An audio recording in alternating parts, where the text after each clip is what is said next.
જય હિન્દ જય ભારત મિત્રો. સ્વાગત છે તમારું નવા વિડીયોની અંદર. આ વિડીયોની અંદર આપણે જમીન રજિસ્ટ્રેશનના જે નવા નિયમો છે 2026 એના વિશે ચર્ચા કરવાના છીએ. જો તમે પણ ખેડૂત છો, તમારી પાસે જમીન છે, તો આ વિડીયો તમારા માટે ખૂબ જ જરૂરી છે.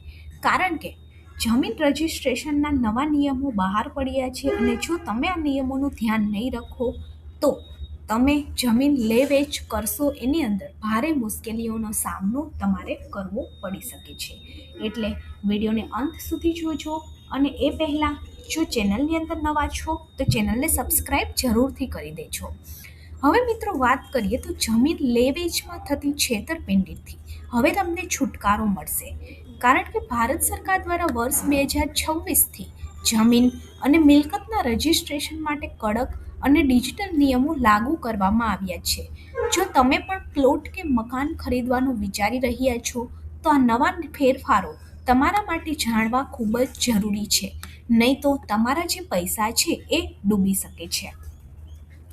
મિત્રો વાત કરીએ તો જમીન રજિસ્ટ્રેશન માટે હવે આધાર વેરિફિકેશન ફરજિયાત છે. નવા લેન્ડ રજિસ્ટ્રી ન્યૂ રૂલ્સ મુજબ હવે ખરીદનાર અને વેચનાર બંનેનું આધાર કાર્ડ દ્વારા બાયોમેટ્રિક ફરજિયાત બનાવવામાં આવ્યું છે. આનાથી બેનામી જે મિલકત છે એ અને ખોટા દસ્તાવેજો બનાવી અને જે લોકો જમીનને હડપ કરી લે છે એના ઉપર લગામ લાગશે. હવે કોઈ પણ વ્યક્તિ બીજાના નામે ખોટી સહી કરી અને જમીન વેચી શકશે નહીં. આ ઉપરાંત રજિસ્ટ્રેશન ઓફિસના જે ધક્કા છે ત્યાંથી પણ તમને મુક્તિ મળશે. એટલે કે પહેલાં રજિસ્ટ્રાર ઓફિસે આખો દિવસ તમારે લાઇનમાં ઊભું રહેવું પડતું હતું, પરંતુ હવે આ બધી જ પ્રક્રિયા ઓનલાઈન થઈ ગઈ છે. લેન્ડ રજિસ્ટ્રીના નવા નિયમ અંતર્ગત તમારે ઓનલાઈન અપોઇન્ટમેન્ટ પણ લેવી પડશે અને નક્કી કરેલા સમયે જઈ અને માત્ર અંગૂઠાનું નિશાન અને ફોટો જ ત્યાં આપવાનો રહેશે. બાકીની બધી જ જે તપાસ છે એ સોફ્ટવેર દ્વારા ઓટોમેટિક કરવામાં આવશે. ત્યારબાદ પેમેન્ટ જે છે એ પણ ઓનલાઈન પેમેન્ટ અને પારદર્શકતા લાવવામાં આવશે. હવે સ્ટેમ્પ ડ્યુટી ભરવાની સિસ્ટમ લગભગ ખતમ થઈ ગઈ છે. એટલે કે લેન્ડ રજિસ્ટ્રી ન્યૂ નિયમ હેઠળ તમામ ફી તમારે ઓનલાઈન ભરવાની રહેશે, જેથી વચેટિયા કે દલાલની કમિશન તમારે આપવાની જરૂર નહીં પડે. આનાથી સામાન્ય માણસના હજારો રૂપિયાની બચત થશે અને ભ્રષ્ટાચાર ઉપર પણ રોક લાગશે. મિત્રો વાત કરીએ તો હવે 2 ડોક્યુમેન્ટ છે એ ફરજિયાત થયા છે. એક તો છે અપડેટેડ લેન્ડ રેકોર્ડ કે જેને ઓનરશિપ પ્રૂફ કહેવામાં આવે છે. આ ઉપરાંત જમીન અથવા તો જમીનના અપડેટેડ રેકોર્ડ કે જેમને 7/12 આરટીસી રાજ્ય મુજબના કહેવામાં આવે છે એ, અને જૂના અને અસ્પષ્ટ જે રેકોર્ડ છે એ હવે માન્ય ગણાશે નહીં. ત્યારબાદ વેચનારનું નામ ડિજિટલ લેન્ડ રેકોર્ડની અંદર સ્પષ્ટ હોવું જરૂરી છે. ત્યારબાદ મિત્રો વાત કરીએ તો આધારની અંદર કેવાયસી ફરજિયાત બનાવવામાં આવ્યું છે. એટલે કે આધાર આધારિત કેવાયસી ફરજિયાત છે. બાયોમેટ્રિક અથવા તો ઓટીપી વેરિફિકેશન પણ તમારે કરવું પડશે.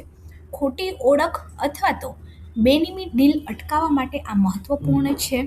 મિત્રો વાત કરીએ તો જો તમારી પાસે આ ડોક્યુમેન્ટ્સ ન હોય તો શું થશે, તો કે તમારું રજિસ્ટ્રેશન સીધું જ રદ થઈ શકે છે.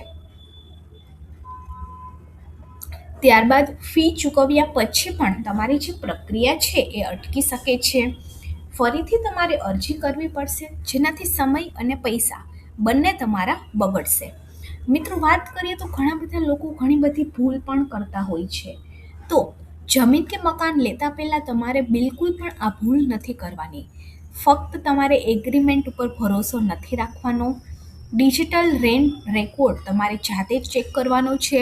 ગુજરાતની અંદર ROI નામની જે એપ્લિકેશન છે ત્યાંથી તમે ઘરે બેઠા ડિજિટલ લેન્ડનો જે રેકોર્ડ છે એ ચેક કરી શકો છો. કેવાયસી જે છે એ પહેલાંથી જ પૂર્ણ રાખવું પડશે. દલાલની વાત ઉપર તમારે અંધવિશ્વાસ ન કરવો જોઈએ અને રજિસ્ટ્રેશન પહેલાં કાનૂની સલાહ તમારે લેવી જોઈએ. કારણ કે ઘણા બધા લોકો જમીન મકાન અને દસ્તાવેજ કરતા હોય છે, પરંતુ ઘણી બધી વખત દલાલો છે એ ધોકો આપતા હોય છે. એટલે સંપૂર્ણ દલાલો પર ભરોસો ન કરવો જોઈએ.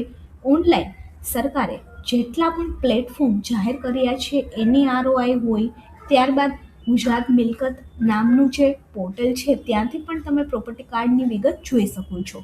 તો આવી રીતે ગુજરાત સરકારની જે ઓફિશિયલ વેબસાઇટ છે ત્યાંથી પહેલાં તમારે બધું જ રેકોર્ડ ચકાસી લેવો જોઈએ. ત્યારબાદ જ તેના ઉપર વિશ્વાસ મૂકી અને તમારે જમીન અથવા તો મકાન લેતા પહેલાં એગ્રીમેન્ટ કરી અને ત્યારબાદ જો તમે જમીન લો છો તો 7/12ની અંદર તમારું નામ ચડવું જરૂરી છે.